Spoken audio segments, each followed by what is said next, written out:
Assalamualaikum warahmatullahi wabarakatuh. Selamat pagi, siang, sore kepada Pak Gunggu dan juga teman-teman semua yang pada menonton video ini. Perkenalkan kami di sini dari kelompok A. Pada kesempatan kali ini akan mencoba membuat video tutorial pada tugas terakhir ya, tugas kelompok terakhir yang diberikan untuk mata kuliah pengauditan sistem informasi. Nah, untuk yang pertama sendiri ini kita langsung aja masuk ke tutorial satu dan file yang digunakan itu adalah file eptrans yang ada pada, sampel project ACL. Nah, untuk komen yang pertama ini, perintah yang pertama kita diminta untuk using the total command, develop a hash control total and an amount control total for eptrans. What recommendations would you make to develop a field for hash control total? Oke, jadi kalau untuk hash control total itu kita menjumlahkan angka-angka yang sebenarnya itu nggak ada maknanya gitu. Jadi kalau, untuk amount itu kan ada maknanya ya, jadi itu besaran jumlah, transaksi, nominal transaksinya itu besarnya itu adalah invoice amount. Tapi kalau, eee, invoice number ini kan angkanya nggak ada angkanya nih nggak ada artinya nih sebenarnya. Jadi, untuk mendevelop hash control total, ya kita bisa mentotal angka-angka yang ada pada invoice number ini dan itu nanti bisa dijadikan sebagai hash control total. Nah, sementara itu tadi untuk amount control total kita bisa analyze aja langsung, total field, sebenarnya kita bisa bebas ya, karena kalau untuk amount control total ini yang punya ya angka yang ada maknanya. Jadi, contoh quantity dan juga unit cost. Oke, nah ini, ada totalnya gitu ya, ini adalah amount control total. Nah, kenapa tadi kok ketika kita ingin melakukan, hash control total, ketika kita ingin menjumlah total gitu ya, itu kenapa kok invoice number nggak ada opsinya? Ini contoh, analyze total field. Nah, ini kan nggak ada nih invoice number, yaitu karena format, eee field dari invoice number ini sendiri bukan numerik ya, tapi formatnya itu ASCII. Jadi itu nggak bisa dijumlah pakai komen total, gitu. Kalau yang ini kan, tipe angkanya itu kan numerik, micro, sama numerik nih, invoice amount, quantity, sama unit cost. Makanya itu kalau kita ingin melakukan total pakai command analyze total tadi, itu bisa dijumlah, tapi kalau invoice number itu nggak bisa. Nah, untuk, what recommendations would you make to develop a field for hash control total? Mungkin rekomendasi yang kami berikan itu adalah karena ini berhubungan sama invoice number ya, jadi, pada invoice number itu di diberi suatu mekanisme kontrol, misalnya itu berupa pre-numbered invoice number. Jadi udah ada angkanya gitu, ada sequence-nya dari, angka berapa, sekian, terus belakangnya ada satu, terus urut kedua, 3 dan seterusnya. Nah, itu nanti bisa untuk, suatu mekanisme ngecek gitu ya, kontrol agar bisa tahu apabila semisal ada invoice yang omitted atau diabaikan atau dihilangkan gitu. Nanti auditor bisa tahu. Itu tadi untuk nomor satu, kemudian untuk nomor 2, run profile on the file invoice amount and can you determine if there are any negative transactions? Explain. Oke, berarti kita melakukan statistik profile on invoice amount. Invoice amount, oke. Nah, dari sini kita bisa tahu kalau minimumnya itu adalah 14,88. Jadi nggak ada, angka negatif gitu ya. Nah, kenapa sih kok bisa nggak ada angka negatif? Ya kita bisa lihat aja kalau, tabel tadi itu kan accounts payable transaction ya. Transaksi akun payable itu apabila perusahaan membeli barang ke vendor. Nah, nilai positif itu menandakan bahwa saldonya nambah. Kalau perusahaan itu beli barang, maka, AP trends itu invoice amount-nya akan naik. Nah, maka dari itu kalau negatif itu kan berarti turun nih. Kalau negatif itu berarti apabila perusahaan menerima diskon atau melakukan retur, itu baru negatif. Nah, tapi karena kebetulan nggak ada negatif, berarti pembelian yang sudah dilakukan oleh perusahaan kepada vendor itu semuanya, nggak ada diskon atau nggak ada retur ya, jadi benar-benar barangnya itu diterima semua dan utang yang dimiliki perusahaan itu nominalnya sesuai dengan apa yang mereka beli. Jadi nggak ada diskon, nggak ada return. Oke, kemudian untuk soal nomor 3, run statistics on each of the four available fields with the standard deviation box checked. Describe your audit direction to specific invoices based on the results of statistics. Oke, berarti kita diminta untuk ke Epitrans, kemudian analyze, tadi statistical profile ya. Eh,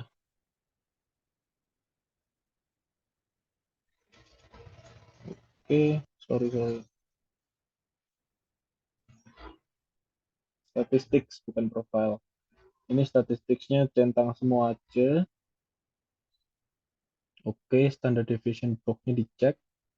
Oke. Nah, ini kita bisa tahu standard deviations untuk masing-masing dari 4 available field tadi. Nah, eh, describe your audit direction to specific invoices based on the results of the statistic. Jadi kita kan tahu ya standar deviasi itu tuh adalah rata-rata selisih dari skor pada masing-masing sel terhadap mean dari masing-masing field. Jadi normalnya tuh adalah standard deviation-nya ini. Jadi misal invoice amount itu nanti ada mean-nya berapa, kemudian eh, normalnya setiap field itu punya selisih atau jarak dari angka mean itu tuh sebesar 6.609,23. Jadi rekomendasi yang mungkin kelompok kami bisa berikan terkait dengan informasi dari standar deviasi ini adalah auditor itu bisa mengeset standar deviasi yang besarnya seperti apa untuk melakukan audit. Jadi misal sudah melebihi threshold ini, maka itu bisa menjadi concern dalam hal mengaudit. Itu untuk pertanyaan yang nomor 3. Kemudian untuk pertanyaan nomor 4, run sample for the AP trans file using the data from step 3. Sample invoice amount, interval 6,609, begin 14.88, and cut off 56,767.20. Save results as AP trans sample. Oke. Kita mungkin bisa ini aja ya langsung ke sini and sampling sample record. Ini tadi ada intervalnya 6609, startnya 14,88 ya, 14.88. Kemudian untuk cut off-nya 56.767,2, 56.767,2, 56.767.20. Nah, itu kita AP trans sample. Kita use output table aja. Oke. Nah, ini akan muncul dan jumlah rekornya itu ada 35. Oke. Itu tadi untuk tabel AP Trends. Untuk tabel yang selanjutnya akan dijelaskan oleh teman saya.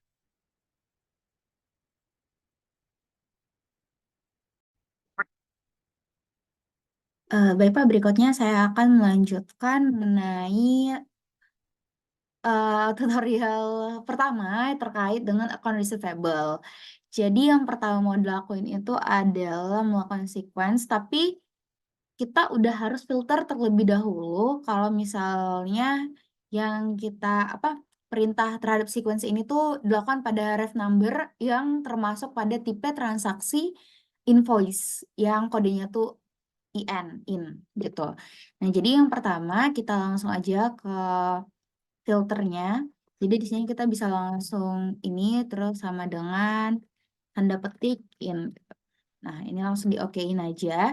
Nah, di sini tuh langsung keluar ntar hasilnya kalau misalnya eh apa namanya? Udah di disaring lah, udah difilter yang termasuk transaksi pada tipe invoice gitu. Nah, jadi yang pertama kita bukan pertama sih. Kita bisa langsung klik analyze. Nah, di sini ada XML sequence. Nah, ini kita karena yang diminta adalah ref number, kita klik Ini terus oke. Nah, jadi kelihatan kalau misalnya ref number dengan tipe transaksi invoice itu tercatat sebanyak 588, tapi terdapat error sebanyak 10 pencatatan, sebanyak 10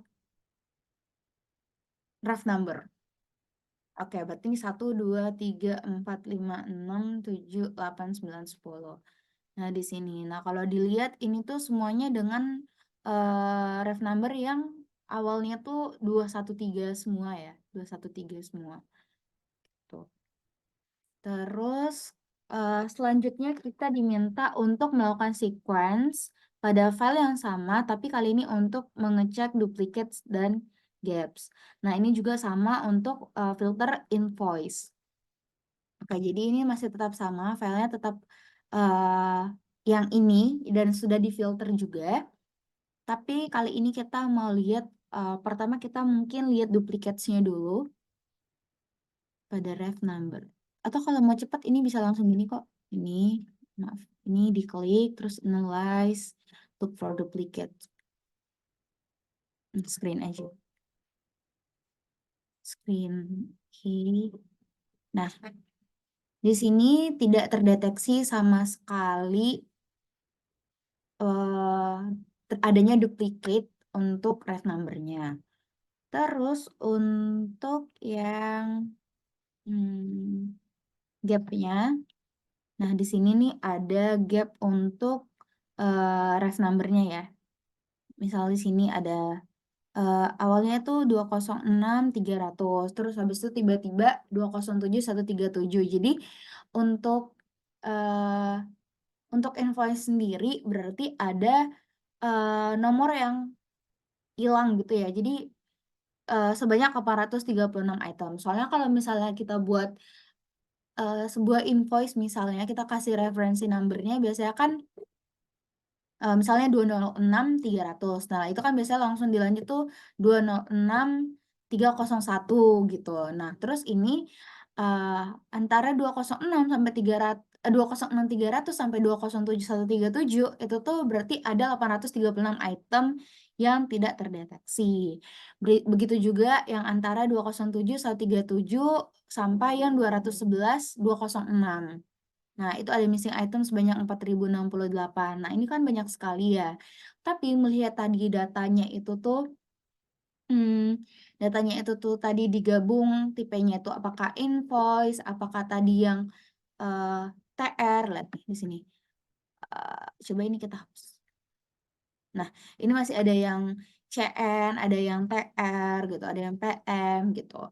Nah, jadi itu berarti ada beberapa ref number yang juga tergabung ke tipe transaksi yang lain yang di luar dengan tipe transaksi invoice gitu. Tapi yang paling banyak di sini gapnya berarti di antara 207.137 sampai 211.206. Dan yang paling dikit itu, nah ini ada beberapa yang cuma selisih-selisih 1 doang gitu. Terus yang berikutnya adalah kita diminta sort account receivable by invoice amount in descending order. Oke. Oke. Ini terus kita dimintanya pakai invoice amount, transaction amount ya. Tadi kan kebetulan udah kita hapus, jadi kita bisa langsung quick sort. Oh, kita dimintanya untuk specify di type in juga.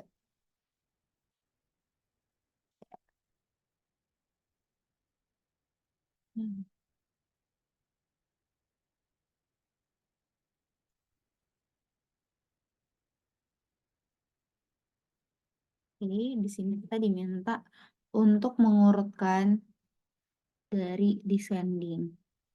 Secara descending. Descending berarti dari yang paling gede transaksinya, nominal transaksinya, sampai nanti yang paling kecil. Seperti ini. Nah, di sini kita bisa lihat kalau misalnya, maaf. Ini deh. Nih sampai cuma 6,66 di saat yang tadi yang paling gede itu 5.549. Katanya kita mau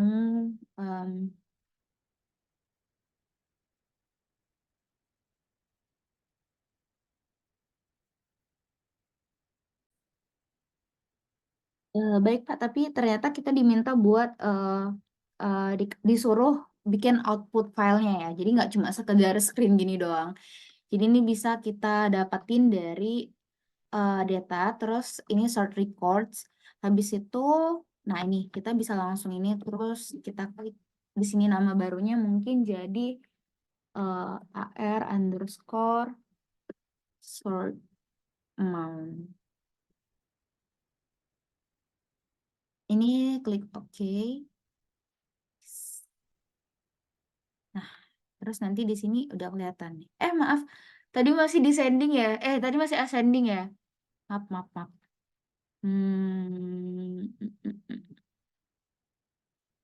Ini sort record. Nih. Nah, terus ini kan ascending. Nah, berarti yang ini tuh descending. Kita klik OK. Ini kita buat aja AR sort amount descending. Oke. Nah, disinilah dia udah kelihatan. Kalau misalnya ini dari 5.000 sampai tadi yang aku bilang 6,6. Gitu, Pak. Sekian video saya, akan dilanjutkan oleh teman saya berikutnya.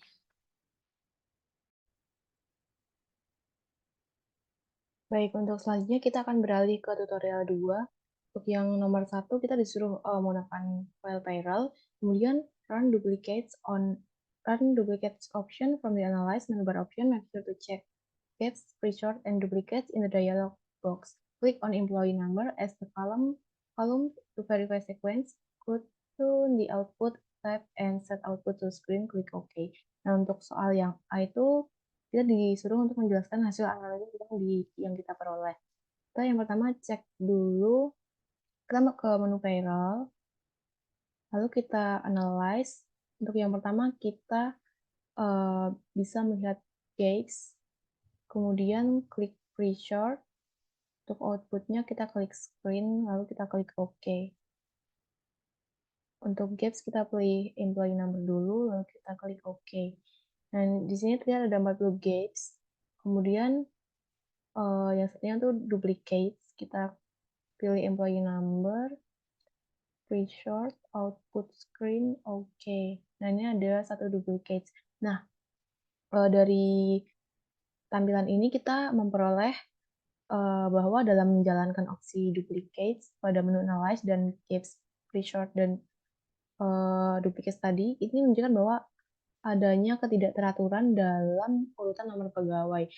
Nah, dari analisis ini kita dapat mengidentifikasi bahwa adanya gaps dan duplikasi dalam nomor pegawai yang seharusnya berurutan.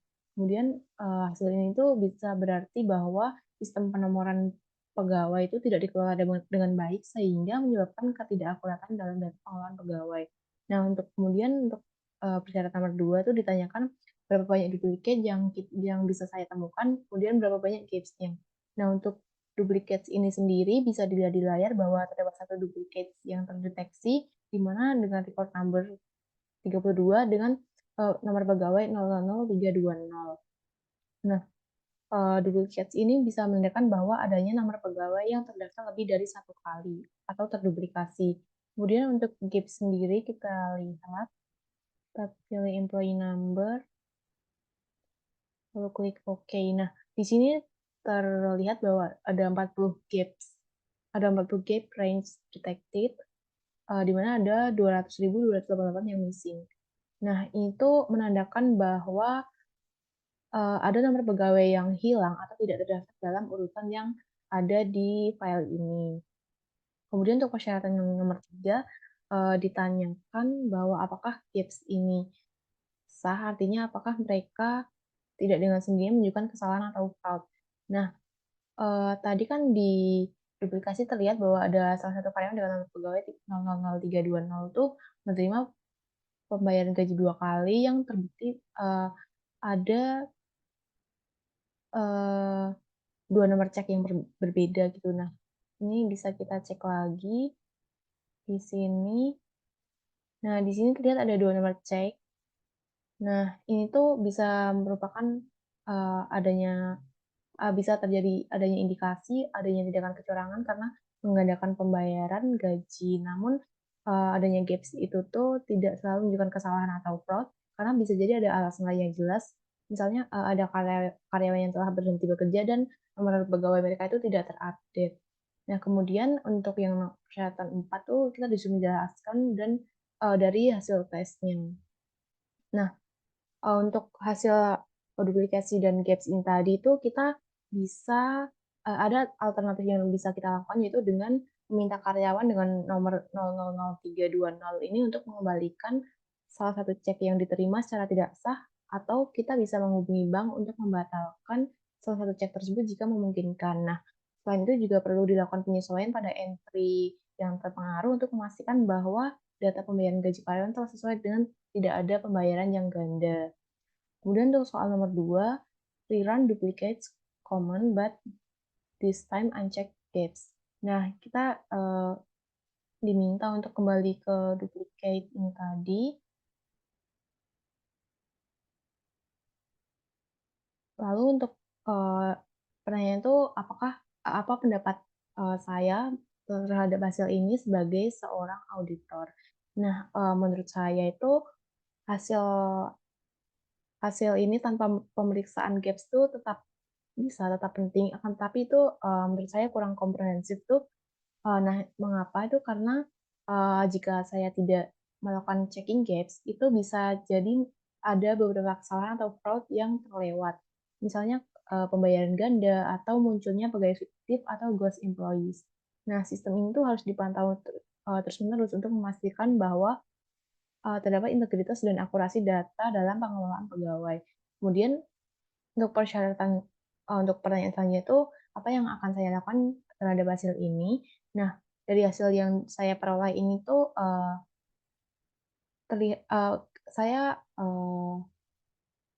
dari hasil yang saya peroleh itu perlu adanya pengurutan karyawan yang tepat untuk saya akan menyarankan ada perusahaan untuk memperbaiki sistem pengurutan dan penomoran pegawai agar lebih akurat dan teratur. Nah, selain itu, langkah ini juga penting untuk mencegah tindakan curang dan memastikan bahwa data pengelolaan pegawai itu tetap valid gitu. Dan saya juga akan merekomendasikan adanya prosedur audit internal secara berkala untuk mendeteksi dan mencegah kesalahan atau tindakan curang di periode selanjutnya. Gitu. Untuk soal selanjutnya yaitu bidang apa lagi atau bidang lain apa lagi yang akan saya periksa untuk duplikasi atau gaps. Nah, selain dari nomor pegawai atau employee number ini, bisa jadi saya juga akan memeriksa check-in number karena di check-in number ini sendiri itu bisa terjadi kesalahan dalam pencatatan nomor cek yang sama untuk pembayaran yang berbeda. Nah, hal ini juga bisa menyebabkan duplikasi pembayaran atau ketidaksesuaian dalam laporan keuangan. Nah, selain itu saya juga akan memeriksa hal yang lain seperti mungkin transaction number dan payment date untuk memastikan semua entry pada data itu konsisten dan telah sesuai dengan apa yang ada gitu. Untuk mungkin sekian dari saya, untuk selanjutnya akan dilanjutkan oleh teman saya Arfan.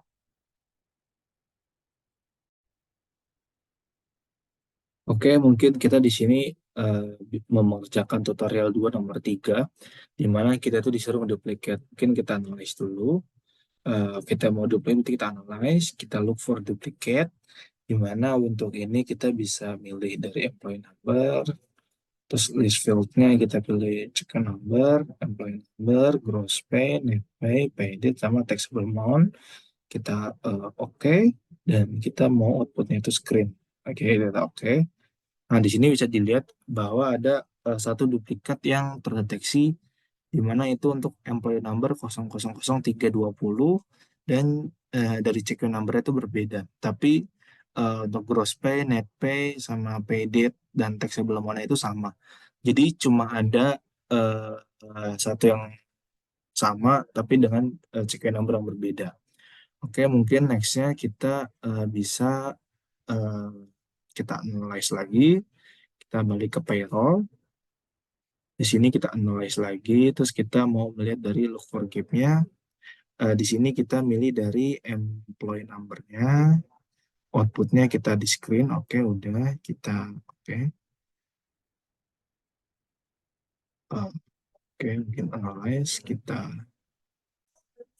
look for gap-nya lagi. Kita mau yang gap on-nya yang employee number, check number.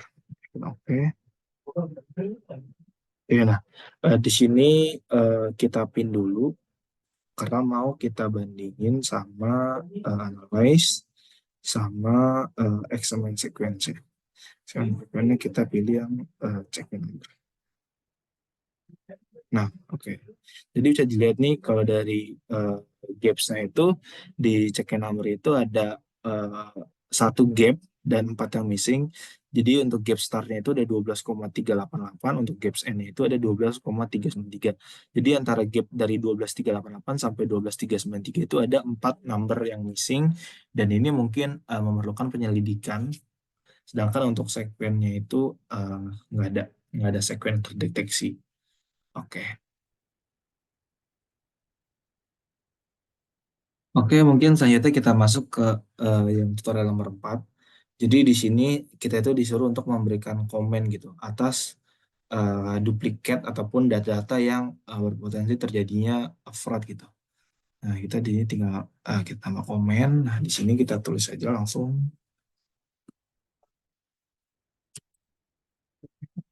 Terus kita pas saja, udah kita persiapkan. Jadi di situ ngasih tahu kalau nah di sini kita tuh masukkan komen kalau tag untuk number 12389 sampai 12392 karena ada potensi nih adanya duplikat, di mana duplikatnya ini tuh punya perbedaan dari employee number tapi ada kesamaan dari detail pembayarannya gitu.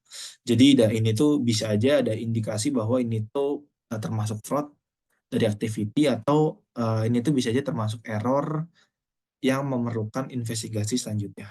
Kalau udah tinggal kita oke aja. Oke, mungkin sekian tutorial dari yang kedua ini. Mungkin boleh di next.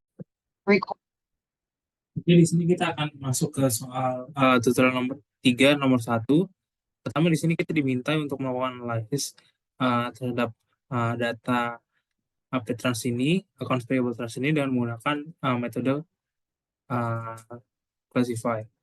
Pertama, di sini kita akan klik classify, kemudian kita akan melihat classify on invoice number, kemudian kita akan melihat fokus terhadap invoice model. Jadi kemudian di sini muncul di sini ada beberapa data yang tersedia seperti invoice number berapa, kemudian percent of count-nya berapa, percent of field-nya berapa, sama invoice amount-nya itu berapa.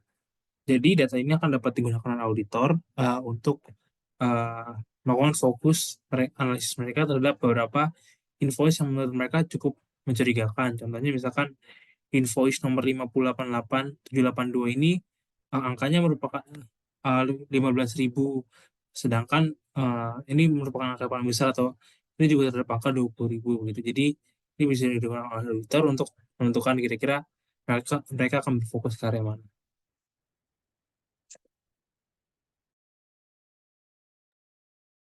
Oke, sekarang kita akan masuk ke tutorial 3 nomor 2. Di sini kita akan melakukan summarize data menggunakan menu di analyze, kemudian kita klik summarize. Kemudian di summarize ini kita pilih summarize on, kita pilih value number, kemudian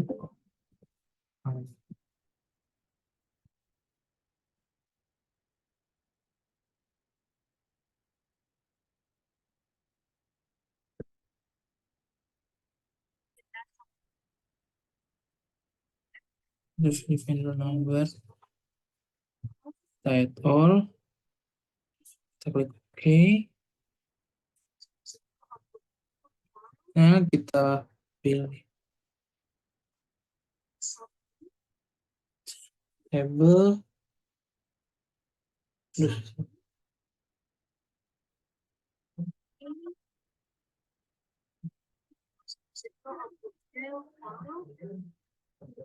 Kita pilih file. Oke. Di sini udah ada, jadi di Ini sini kita itu pilih adalah Sunshine. kan ada vendor number, invoice number, terus ada unit masalah kalau berapa. Ada di sini Nah, di sini kelihatan di sini ada invoice date, invoice number, product number, vendor number, sama count-nya atau totalnya ada berapa. data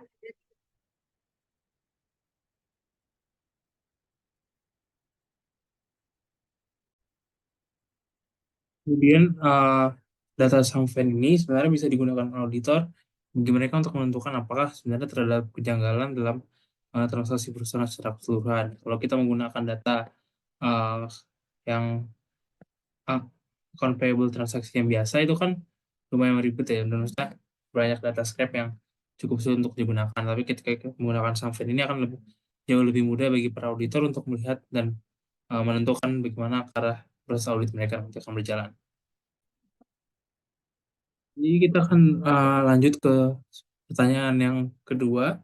Kita di sini akan menggunakan fitur edit, kemudian kita klik table layout. di sini Kemudian kita di sini lihat count-nya. Di sini kita lihat di sini ada dia tipenya type-nya ACL sama default nomornya itu jawab C yang gitu. Itu untuk nomor 2. terus kita jawab yang nomor 3 itu jawaban benar eliminate. Jadi kita akan lanjut ke soal nomor 4. Di sini kita akan klik data, kemudian kita klik sort records, kemudian kita di sini bisa memilih invoice number. Oke. Kita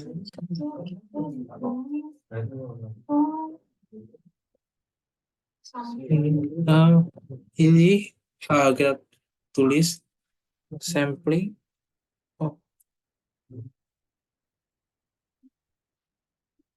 Oke, di sini kita bisa item ini kita bakal tulis invoice uang, kemudian kita invoice uang,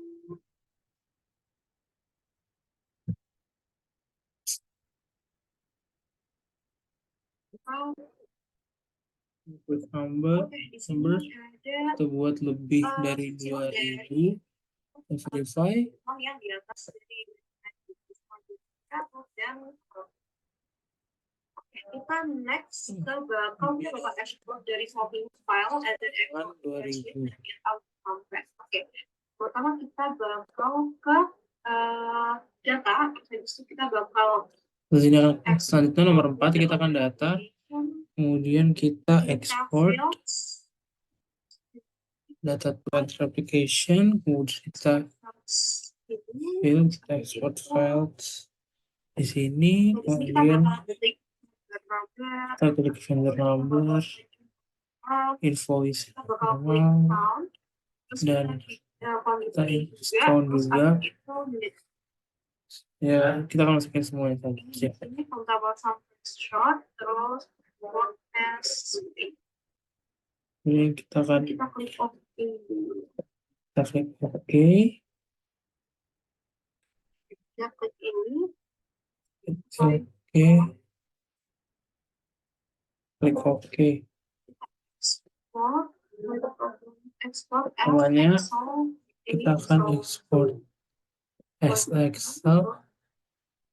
Kita Excel. Ini kita klik audit. Sini audit, kita klik audit. Sampel. Bakal kayak gini nanti. Oke. Bakal muncul 19 report. Kemudian ini berarti sudah ada, berarti akan ada berada di file komputer kita. Apa namanya di Oke.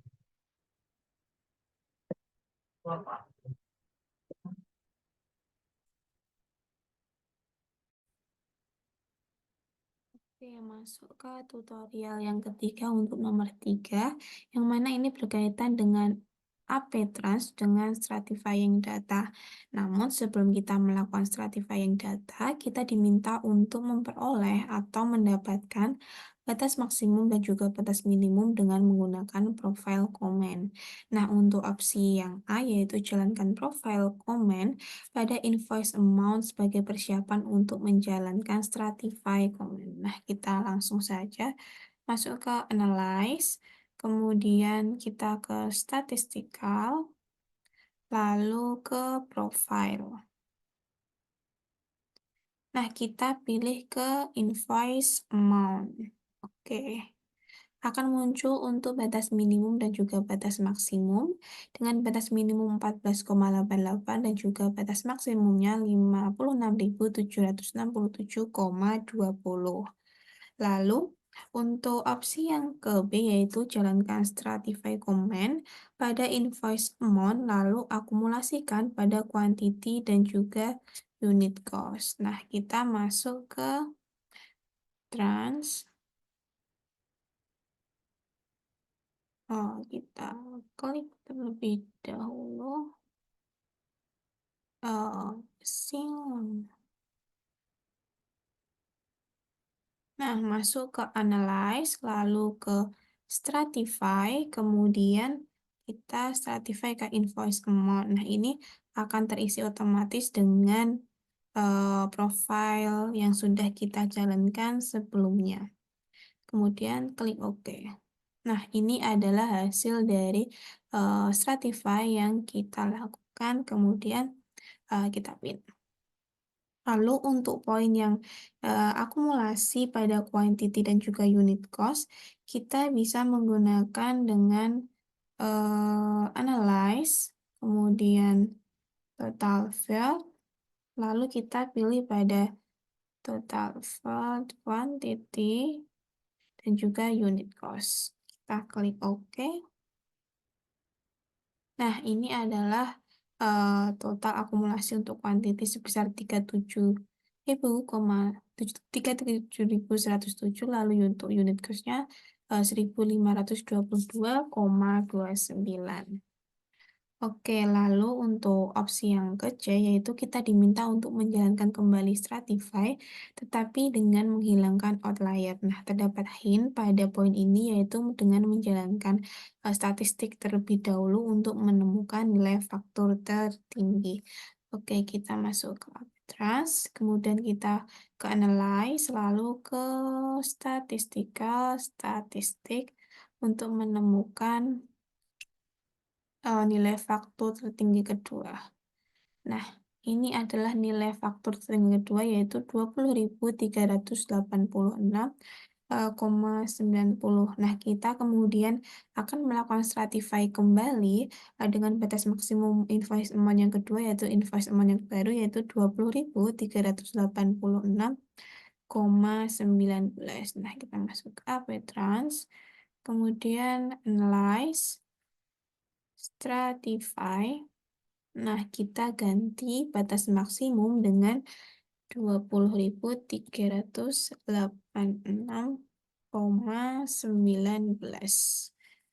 Oke, ya. Nah, ini adalah hasil stratify kembali dengan menghilangkan outlier. Lalu untuk pertanyaan pada opsi D, yaitu bagaimana Anda menggunakan faktor tertinggi kedua. Nah, faktor tertinggi kedua ini dengan invoice amount sebesar 20.386,19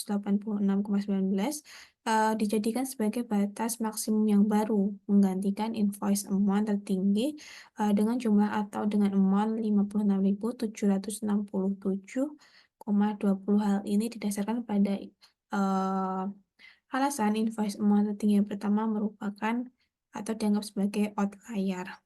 Lalu untuk pertanyaan pada opsi atau poin yang ke E, view data dengan bar chart. Nah, caranya dengan kita mengklik tulisan graf pada pojok bawah ini. Oke, nah ini adalah tampilan untuk diagram batang dari stratify yang kita lakukan kembali tadi.